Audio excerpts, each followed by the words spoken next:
इस अपनी गौशाला नंबर 2 को 1,01,000 रुपए का दान दिया। एक बार जोरदार तालियों से परवेश जी का। भाई परवेश वर्मा, भाई परवेश वर्मा, भाई परवेश वर्मा, भाई परवेश जी को जय श्री राम, जय श्री राम, जय श्री राम, भाई परवेश जी को जय श्री राम, जय श्री राम, जय श्री राम। अब मैं आमंत्रित करता हूँ भाई परवेश जी को, वो आए और आप सब किसानों का आशीर्वाद लें और अपनी बात रखें। भाई परवेश वर्मा जी। परवेश जी को जय श्री राम, जय श्री राम, जय श्री राम, परवेश जी को जय श्री राम, जय श्री राम, जय श्री राम। परवेश वर्मा, परवेश वर्मा।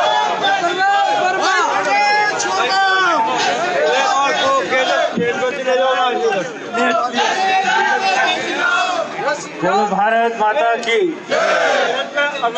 दोनों हाथ खड़ा करके बोलो भारत माता की, भारत माता की, गौ माता की, बाबा हरिदास की, दादा बूढ़े की। हमारे मंच पर आज हमारे दिल्ली प्रदेश के अध्यक्ष आदरणीय आदेश गुप्ता जी, हमारे दिल्ली विधानसभा में नेता प्रतिपक्ष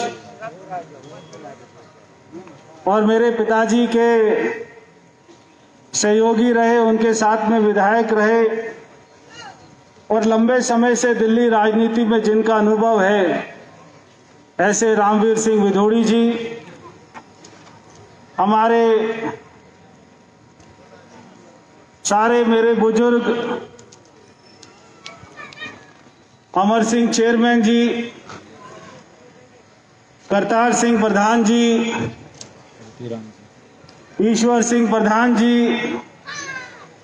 रतिराम जी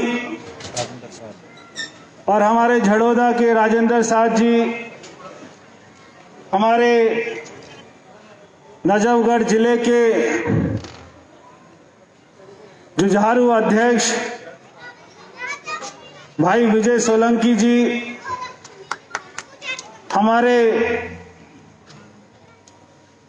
इस क्षेत्र के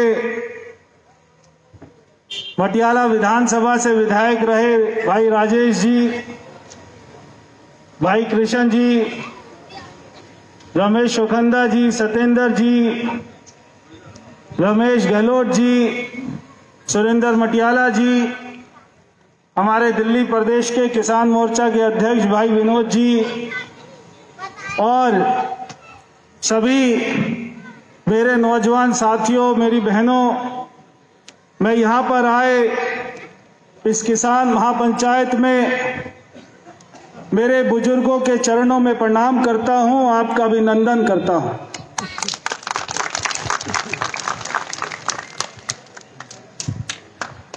मैं भी रामवीर जी को सुन रहा था, उन्होंने बताया कि दिल्ली का मुख्यमंत्री, उसका कैसा दोहरा चरित्र है। एक तरफ तो वो ढोंग करता है कि वो भूख हड़ताल पर बैठेगा और दूसरी तरफ रावता वालों को पिछले 30 साल से उनकी खेती का मुआवजा नहीं मिल रहा है, उसके ऊपर में वो एक शब्द नहीं बोलता है। बापड़ोला में मिनी ग्रोथ सेंटर बनना था, डॉक्टर साहिब सिंह जी की सरकार बापड़ोला में, कंझावला में 100 एकड़ जमीन यहां पर देकर गई थी। ना शीला दीक्षित बना पाई, ना अरविंद केजरीवाल बना पाया। दिल्ली में एक भी नया कॉलेज, शहरों में नहीं, गांव में भी एक भी नया कॉलेज आज तक नहीं बना है। अभी रामवीर जी बता रहे थे, 2-4 स्कूल की नई बिल्डिंग बनाकर दिखाता है कि मैंने पूरे दिल्ली की शिक्षा व्यवस्था सुधार दी है। विधानसभा चुनाव में बोलता था कि मैंने चिकित्सा सुधार दी है।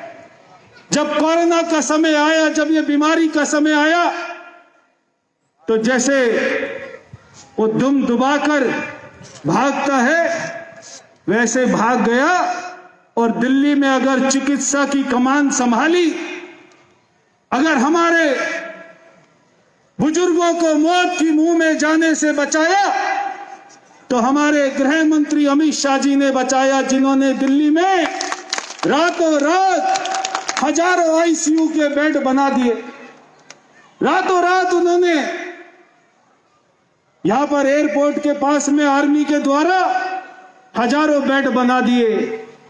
ये वो दिल्ली का चौकीदार जो आपसे झूठ बोलकर, जो पानी बिजली के झूठे झांसे में आपको डालकर बहनों को डीटीसी बस में झूठा बिठाकर और दिल्ली में दोबारा राजपाट ले गया। ये वो दिल्ली का मुख्यमंत्री आज वो किसानों की बात करता है। मैं पूछना चाहता हूं, कितनी बार वो दिल्ली देहात में आया है, कितनी बार उसने किसानों की चिंता करी है। उसने विधानसभा चुनाव में उसके मंत्री गोपाल राय ने कहा था इसी नजफगढ़ मंडी में आकर कि हम स्वामीनाथन की रिपोर्ट को लागू करेंगे, हम 2700 रुपए धान का भाव देंगे। क्या उसने अपना वायदा पूरा किया? नहीं किया। ये गिरगिट है जो अपना रंग बदलता है। ये केजरीवाल नहीं है, ये नटवर लाल है जो दिल्ली को झूठ बोलता है। ये नौटंकी लाल है जो दिल्ली को झूठ बोलता है। यहां पर ये बुजुर्ग बैठे हैं, किसान बैठे हैं, इन्होंने दिल्ली को अपनी जमीन दी है। दिल्ली में जब ये कॉलोनियां बस रही थी, इन्होंने अपनी खेती की जमीन दी है और आज भी दिल्ली में 100 गांव से ज्यादा गांव में खेती होती है, मगर इनको अपना बाजार का भाव नहीं मिलता। मेरे से ये किसान पूछते हैं कि एमएसपी का दाम हमें दिल्ली में क्यों नहीं मिलता, हमें क्यों झज्जर में जाना पड़ता है अपनी फसल को बेचने के लिए, हमें क्यों बहादुरगढ़ जाना पड़ता है अपनी फसल को बेचने के लिए, हमें नजफगढ़ की मंडी में, बवाना की मंडी में, नरेला की मंडी में हमें अपना भाव क्यों नहीं मिलता? क्योंकि एमएसपी योजना आज तक केजरीवाल ने दिल्ली में लागू नहीं की। जब लागू नहीं करी तो भाव कैसे मिलेगा? ये जो किसान बिल है, मैं इसको कोई बिल के रूप में नहीं देखता हूं। ये जो आंदोलन चल रहा है, मैं इसको किसान आंदोलन के रूप में नहीं देखता हूं। मैं इसको देखता हूं कि जब 6 साल पहले देश में भारत माता के सच्चे सपूत ने शपथ ली, जब उसने कहा कि मेरी सरकार किसान गरीब को समर्पित रहेगी, जब उनके आने के बाद में एक एक राज्य में भारतीय जनता पार्टी की सरकार बनने लग गई, 20 से ज्यादा राज्यों में हमारी सरकार बनी थी, ये सारे विपक्ष के हाथ पैर फूल गए। ये सारी विरोधी ताकतें एक होती जा रही हैं। जब लोकसभा का चुनाव आया तो एक मंच पर सारे खड़े हो गए। कांग्रेस थी, शिवसेना थी, लालू था, मुलायम सिंह यादव था, केजरीवाल था, लेफ्टिस्ट थे, सारे चोर एक मंच पर खड़े होकर ऐसे हाथ मिला रहे थे। ये क्यों हाथ मिला रहे थे?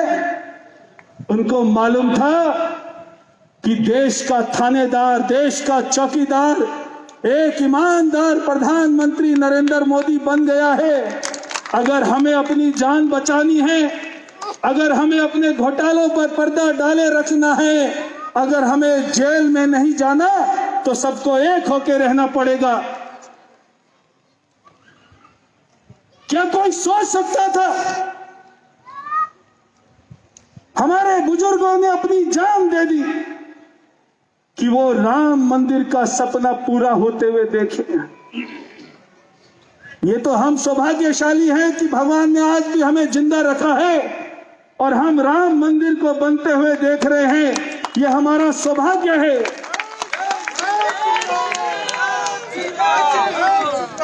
और उस सपने को किसी ने पूरा किया तो हमारे प्रधानमंत्री नरेंद्र मोदी ने पूरा किया। ये उनको चुभ रहा है विपक्ष की ओर, ये कांग्रेस को चुप कि अब वो हिंदू मुसलमान की राजनीति कैसे करेंगे, अब वो चुनाव में हिंदू मुसलमान का मुद्दा कैसे भुनाएंगे। अगर हिंदू मुसलमान का मुद्दा इस देश में खत्म हुआ है तो वो भी हम ही ने खत्म किया है, और हमने राम मंदिर बनाकर दिखाया है, और हमने देश को और विश्व को बताया है कि भारत में हिंदुओं की ये ताकत है कि आज हमारा राम मंदिर विश्व की सबसे ऊंची ऊंचाई का मंदिर आज वो बनने जा रहा है। ये हमारी ताकत है।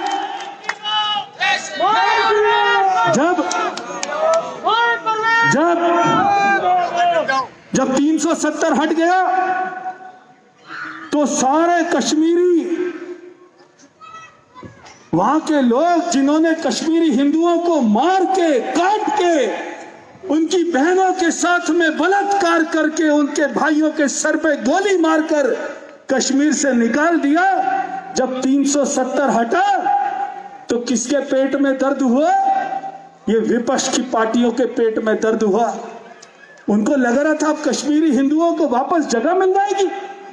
क्या कोई देश में ये सपना देख सकता था कि जिन कश्मीरी हिंदुओं को कश्मीर से निकाल दिया, एक ऐसा समय आएगा जब उन कश्मीरी हिंदुओं को वापस कोई बसा के वहां पर उनका घर दिला देगा, जमीन दिला देगा? कोई ऐसा सोच नहीं सकता था कि 370 हट जाएगी, राम मंदिर बन जाएगा, ट्रिपल तलाक हो जाएगा। ये लड़ाई किसान आंदोलन की नहीं है, ये लड़ाई है, ये सारे विपक्ष एक होकर इनके 6 साल में जो इनकी पीड़ा हो रही थी, इनको कष्ट हो रहा था, इनको नींद नहीं आ रही थी, आज इनको लगता है कि किसान के कंधे पर ये बंदूक रखकर गोली चला सकते हैं। मैं भी किसान की पृष्ठभूमि से आता हूं। मेरे यहां पर बैठा हर बुजुर्ग, हर बच्चा एक किसान की पृष्ठभूमि से है। अगर यह बिल किसान के विरोध में होता तो आज सबसे पहले मेरी सरकार में प्रवेश खड़ा होता और वो बोलता कि ये किसान के विरोध में बिल है। मगर आज जो वहां पर आंदोलनकारी बैठे हैं वो किसान कम हैं, वो भड़काए हुए किसान बैठे हुए, वो भोले भाले किसान हैं जिनको भड़का कर बिठाया हुआ है। वो तो बिचौलिए हैं जो मंडियों में आड़ती हैं, बिचौलिए हैं जो किसान का टैक्स खाते थे, किसान की हक के पैसे को खाते थे। ये तो वो सारे आए हुए हैं। ये गरीब किसान, ये ट्रैक्टर ट्रॉली पंजाब से लाकर 2-2 महीने का राशन लाकर गरीब किसान नहीं बैठ सकता।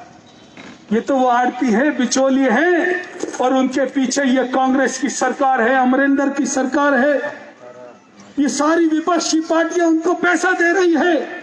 इसलिए मैं कह रहा हूं ये किसान आंदोलन नहीं है, ये तो 6 साल की पीड़ा है, 6 साल का कष्ट है कि इस देश में हिंदू क्यों आगे बढ़ रहा है। ये हमारे ऊपर में मुगलों ने राज किया, सैकड़ों साल राज किया। हमारे ऊपर में तीर्थ स्थान का टैक्स लगता था, हमारे बच्चों को जबरन उनका धर्म परिवर्तन कर।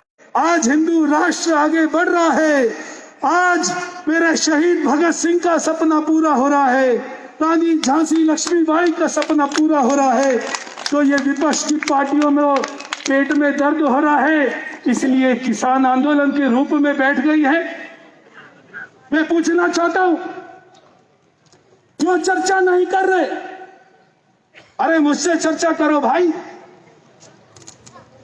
जब लोकसभा राज्यसभा में चर्चा हो रही थी किसान बिल के ऊपर में, जितनी भी विपक्ष की पार्टियों ने जो भी वहां पर बात रखी, अभी हमारी सरकार ने स्पष्ट कहा। अभी कुछ समय पहले इसी गौशाला में हमने कार्यक्रम किया था, तब मुझसे एक बुजुर्ग ने कहा था इस बिल में ये लाइन चालू रहेंगी, जिंदा रहेंगी। आज हमारी सरकार ने कहा है कि हम इस बिल में लिख देंगे कि एमएसपी रहेगी, हम इस बिल में लिख देंगे कि एपीएमसी रहेगी, मंडियां रहेंगी। उसके बाद में कोई झगड़ा बचता है क्या? एक जूता बनाने वाला दिल्ली में जूता बनाता है, महाराष्ट्र में अपना 200% का प्रॉफिट लेकर बेचता है। क्यों उत्तर प्रदेश का किसान महाराष्ट्र में अपनी फसल क्यों नहीं बेच सकता? उसको क्यों रोकते हैं? ये मंडियां तब बनी थी, जब मंडियां बनी थी तो अच्छा था। ये मंडियां बनी थी, ये मंडियां क्यों बनी थी? ये मंडियां इसलिए बनी थी कि कोई सेठ आकर किसान को कम कीमत ना दे, इसलिए मंडी बनी थी। जब देखा कि मंडियों में किसानों का शोषण हो रहा है, वह आड़ती वो कपड़ा डालकर, नीचे हाथ डालकर व्यापारी के साथ में मोल भाव करता है। किसान को बेचारे को पता नहीं लगता क्या मोल भाव किया है, और उसको पता लगता है कि इतना सस्ता बिक गया। अब तो बिक गया। मैं ट्रैक्टर लेके आया था, फसल लेकर आया था, उसका किराया भी लग गया। अगर मैं ये भाव में नहीं माना तो वापस लेके जाऊंगा, फिर ट्रैक्टर लेके आऊंगा, फिर किराया भाड़ा लगेगा। अब मैं इसी भाव को मान लेता हूँ, उसी भाव को मान लेता है। आड़ती उसका शोषण करता है। जिन लोगों के पास में खरीदने के लिए लाइसेंस है, वो सारे टोली बना लेते हैं। वो कहते हैं आज धान को इतने रुपए से ज्यादा में नहीं खरीदेंगे, इसलिए वो उस भाव से ज्यादा बढ़ते नहीं हैं। वो सारा शोषण हो रहा था। पंजाब में किसान को मंडी में 10% का टैक्स देना पड़ता था। क्यों दे भाई 10% का टैक्स? क्यों किसान को वो पैसा नहीं मिलना चाहिए? क्यों अगर आलू 40 रुपए का बिकता है, अगर प्याज 40 रुपए का बिकता है, तो क्यों किसान का आलू प्याज 2 रुपए का बिके? क्यों वो सीधा आकर अपने सेठ को नहीं दे सकता है क्या? ये किसान को आगे बढ़ाने की योजना है। तो विपक्ष के पेट में दर्द हो रहा है कि अगर किसान आगे बढ़ गया, अगर उसकी लागत 3 गुना हो गई, तो फिर तो ये जिंदगी भर मोदी जी को भूल नहीं पाएंगे। इसलिए ये बिल को आने नहीं देना चाहिए। इस बिल को वापस लो। हमारी सरकार ने 5-5 बार उनके साथ मीटिंग करी है। वो 30-30 नेता आ जाते हैं, यस नो का पर्चा लेके आ जाते हैं। क्या लोकतंत्र में यस नो की बात होती है? आप अपनी बात करो, क्या इस बिल में कमी है, आप उसके बारे में चर्चा करो। अगर आपकी बात ठीक होगी, मैं आपको विश्वास दिलाता हूँ मेरी सरकार उसमें बदलाव करेगी। मगर आपकी बात आड़ती के पक्ष की नहीं होनी चाहिए, बिचौलियों के पक्ष की नहीं होनी चाहिए। आपकी बात इस देश के गरीब जुझारू किसान के पक्ष की होनी चाहिए। आपकी बात इस देश के उपभोक्ता की पक्ष की होनी चाहिए। मैं दिल्ली के सारे किसान, यहाँ पर अभी मुझे गीता दी है, लाओ भाई गीता लाओ।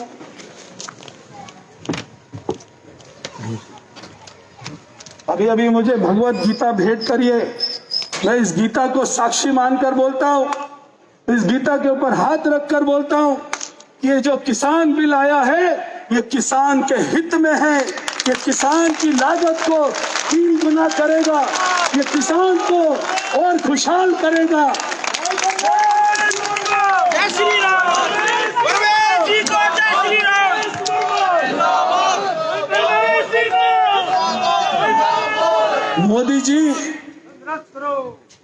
मोदी जी जैसा प्रधानमंत्री इस देश को ना मिला है, और मुझे उम्मीद है कभी मिल भी नहीं सकता।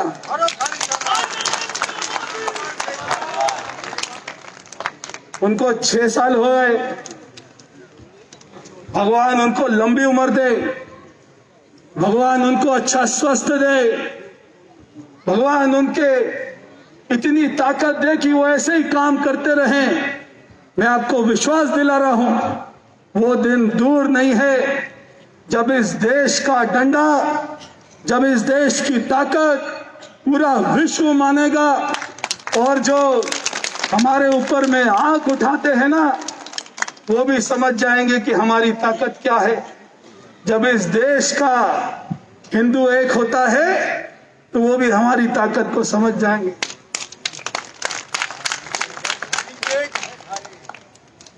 आप सभी इतनी संख्या में आए, मैं आप सभी को, और मैं अभी बैठे बैठे देख रहा था, मैंने आपसे लोकसभा के चुनाव से पहले एक मेरा वायदा था। मैंने आपको कहा था कि नजफगढ़ का अस्पताल यहां पर उसको बनाएंगे। मैं यहां बैठा बैठा देख रहा था, मेरे को लोगों ने कहा था चुनाव से पहले कि कई बार शिलान्यास हो गया, अब भाई हम ऐसे नहीं मानेंगे, जब तक हमें दिखाई नहीं देगा तब तक चुनाव में हम ऐसे नहीं मानेंगे कि अस्पताल बन रहा है। अब तो वहां जाने की देखने की जरूरत नहीं है, इस सोफे से बैठा दिख रहा था वो अस्पताल, दिखाई दे रहा, वो दिखाई दे रहा, वो बिल्डिंग दिखाई दे रही है, उसके ऊपर में सरिये। और अभी मेरी बात हुई थी मंत्रालय में, उन्होंने मुझे कहा कि अप्रैल में इसको शुरू कर देंगे, इसी अप्रैल में। तब किसी को द्वारका में महंगे अस्पताल में जाने की जरूरत नहीं। और ये अस्पताल आपको पता है कैसे बना है? ये जब मैं प्रधानमंत्री से मिला था, जब मैंने प्रधानमंत्री के आगे अपनी झोली फैलाई थी, तो मैंने उनको कहा था कि नजफगढ़ का गरीब आदमी दम तोड़ देता है क्योंकि उसके पास पैसे नहीं है। नजफगढ़ का किसान दम तोड़ देता है क्योंकि उसके पास में द्वारका में जाने के लिए पैसे नहीं है। तो आप यहां पर ये जमीन है, इसमें अस्पताल बनाओ। उस प्रधानमंत्री ने मेरी गरीब और किसान की बात को सुनकर 1 मिनट में 100 करोड़ रुपए दे दिया। क्या है? क्या ऐसा प्रधानमंत्री किसान के बारे में कोई गलत फैसला लेगा? ये सोचना भी पाप है। और मैं आप सबसे चाहता हूं कि आप भी जितने अपने भाई चारे को लोगों को बताओ कि भाई ये बिल केवल और केवल और केवल किसान को मजबूती देता है, किसान को ताकतवर बनाता है, किसान को खुशहाल बनाता है। ये बिल और किसी कारण से नहीं आया है। मैं आप सभी को ईश्वर से प्रार्थना करता हूं, आप स्वस्थ रहें, कोरोना के समय में स्वस्थ रहो, खूब काढ़ा वाड़ा पी लो। घी तो खाया हुआ है आपने, घी की मौज है नजफगढ़ में, काढ़ा भी पी लो, सैर भी कर लो, दंड भी पहन लो, योगा भी कर लो, सब कुछ कर लो। कोरोना वोरोना सब ठीक है, थोड़े दिन में हो जाएगा ठीक। जय राम जी। बहुत बहुत धन्यवाद। परवेश जी ने बहुत ही ओजस्वी तरीके से केजरीवाल का बहरूपिया